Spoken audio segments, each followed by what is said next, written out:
மேடையில் இருக்கின்ற நண்பர்களே, என் தம்பிகளே, உறவினர்களே, குறிப்பாக தலைவர்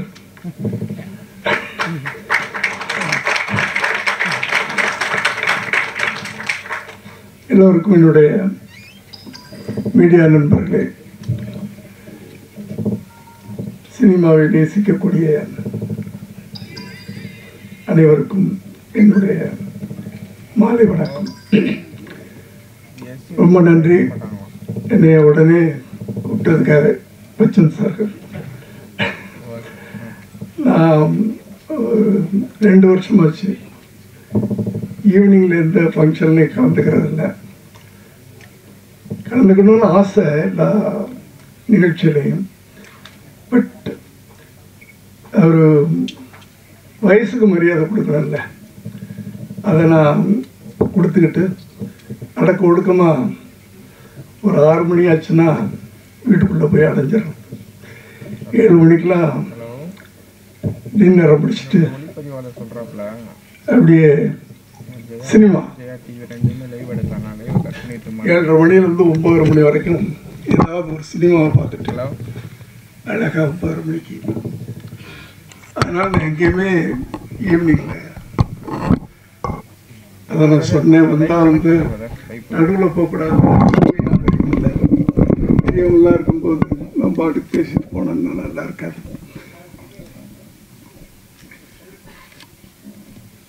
நான் உயரத்தில் சொல்ல பல விஷயங்கள் அதில் அடங்கியிருக்கு. என்னோட பெரியவங்களாம் இங்கே இருக்கிறாங்க. தலைவர்கள்லாம் இருக்கும்போது தொண்டர்கள் சின்னவங்க தான்மா.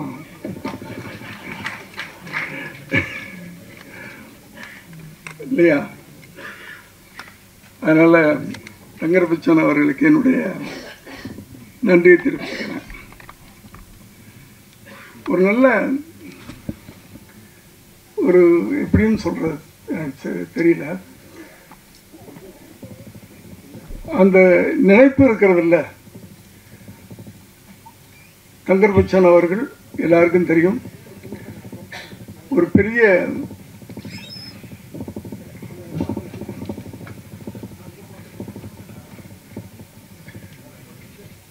பெரிய இயக்குனர். பல காவியங்களை தமிழ் திரையுலகத்துக்கும் தமிழ் மக்களுக்கும் கொடுத்தவர். ஏன்னா அவர் படங்கள் வந்து திரைப்படங்களாக நான் பார்த்ததில்லை, ஒரு காவியங்களாக தான் இருக்கும். அப்படிப்பட்ட ஒரு சிறந்த இயக்குனர் தன் மகனை அறிமுகப்படுத்தணும்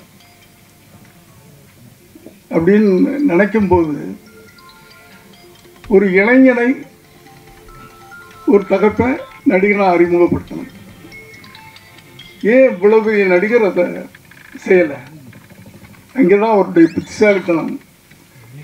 தப்பா எடுத்துக்காங்க, இங்கே அதில் நிறைய அடங்கி இருக்கிறது. ஒரு பிள்ளைய செதுக்கணும்னா சாதாரண விஷயம் இல்லை. அதை வந்து இன்னொரு இளைஞன்ட்ட கொடுத்துருக்கீங்க பார்த்தீங்களா? அங்கேதான் நீங்கள் செதுக்க ஆரம்பிச்சிட்டீங்க.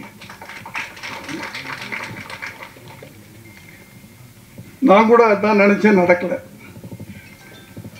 என் மகன் விஜய் அவர்கள் நடிக்கணும்னு சொன்னப்போ அவரை ஃபோட்டோ ஷூட் எடுத்துகிட்டு நான் இப்போ பிஸியாக 90s வந்து பல மொழிகளில் அவ்வளோ இதாக இருக்கும்போது நானும் அப்படி தான் நினச்சேன். நம்மளே நம்ம பிள்ளையை அறிமுகப்படுத்தினா நல்லா இருக்காது. அதில் பல சிக்கல்கள் இருக்குது அப்படின்னு ஃபோட்டோ ஷூட் எடுத்துகிட்டு அந்த ஆல்பத்தை கையில் வச்சுக்கிட்டு எத்தனையோ இயக்குநர்கள்ட்ட போயிட்டேன். நான் ப்ரொடியூஸ் பண்ணுறேன், எவ்வளோ வேணாலும் செலவு பண்ணுறேன், இவனை நீங்கள் டைரக்ட் பண்ணணும் அப்படின்னு பல இயக்குநர்கள்ட்ட போனேன். யாருமே, பல தயாரிப்பாளர்கிட்டலாம் போனேன். அப்போ தான் கடைசியாக போய் நானும் என் மனைவியும் ஆர்பி சௌத்ரி சார்கிட்ட போகிறோம். ஏன்னா அவர் புது புது டெக்னீஷியன்லாம் உருவாக்குறவர் தைரியமாக. அவர்கிட்ட போய் இதே வார்த்தை நானும் என் மனைவியும் போய் கேட்குறோம். அப்போ தான் அவர் சொன்னார், நீ தான் பெரிய டைரக்டர் ஆச்சையா, நீயே அங்கேயும் இங்கே அழைச்சிக்கிட்டு இருக்க, நீயே அவனை வச்சு படம் எடுக்கியா அப்படின்னு சொன்னார்.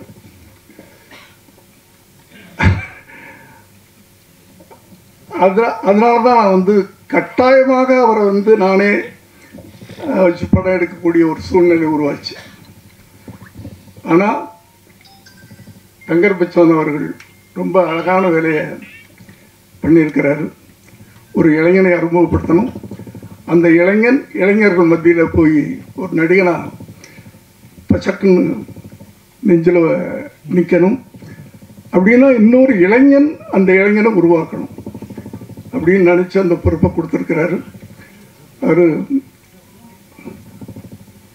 பாலு மகேந்திரா அவருடைய பட்டை தீட்டப்பட்டவர் அப்படின்னு சொல்கிறாங்க. எனக்கு அவர் பழக்கம் இல்லை. இருந்தாலும் அவர் இந்த படத்தின் மூலம் முதல்ல ஒரு இயக்குனராக, ஒரு இயக்குனர் சங்கத்தில் அதன் மூலமாக கூட நான் ஆசைப்படுறேன், அந்த இயக்குனர் வெற்றி பெற வேண்டும். முதல்ல ஒரு இயக்குனர் அவர் வெற்றி பெற வேண்டும்னு ஆசைப்படுறேன்.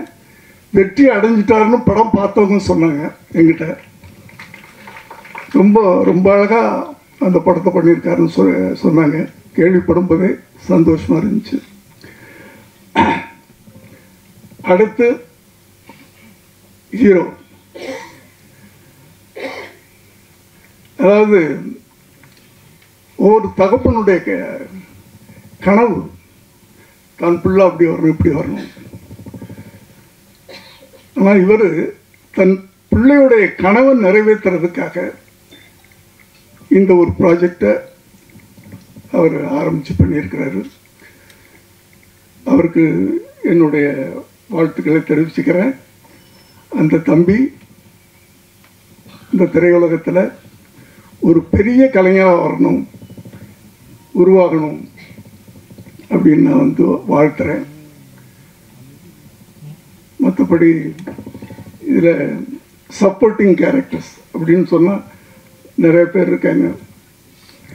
ரொம்ப அழகாக எல்லாரையுமே புதுமுகம் போடாமல் சப்போர்ட்டிங் தான் ரொம்ப முக்கியம். ஒருத்தனை தூக்கி நிறுத்தணும்னா பக்கத்தில் இருக்கவங்களாம் சேர்ந்தானே தூக்கி நிறுத்தணும். அப்படி ஒரு கனமான கதாபாத்திரங்களை மையப்படுத்தி அப்படி அதை ஏற்று நடிக்கக்கூடிய சிறந்த நடிகர்களையெல்லாம் கூட நடிக்க வச்சிருக்கிறாரு. எல்லோருக்கும் என்னுடைய வாழ்த்துக்கள். பேரன்பும் பெருங்கோபம், அதுலேயே வந்து கதை, அன்பு காட்டுறவனுக்கு நான் அடிமையாக இருப்பேன், அடக்க நினச்சா என் கோபத்தை யாராலும் அடக்க முடியாது. அதுதானே கரெக்ட் தானே?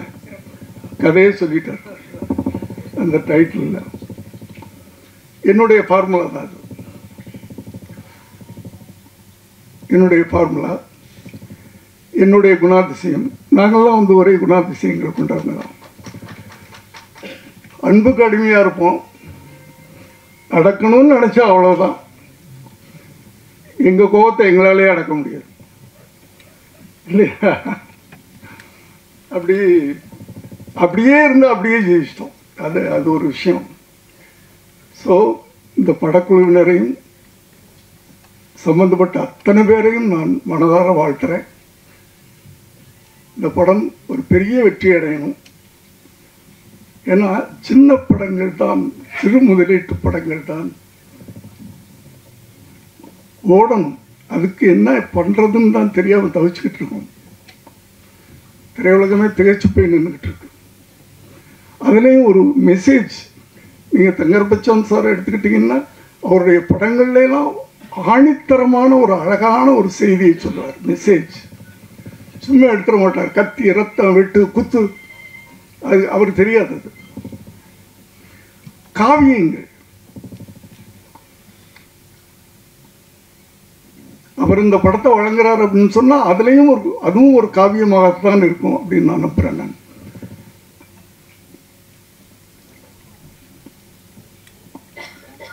ஏன்னா இப்போ அது போகிற இடங்கள்லாம் நான் சொல்லிட்டு தான் இருக்கிறேன். வருகின்ற எழுத்தாளர்கள், இளைய தலைமுறை எழுத்தாளர்கள், இயக்குனர்கள் அவர்களுக்கு ஒரு பொறுப்புணர்ச்சி வேணும்னு சொல்லிக்கிட்டே இருக்கிறார். ஏன்னா சினிமான்றது ஒரு பயங்கரமான ஆயுதம், வலிமையான ஆயுதம்.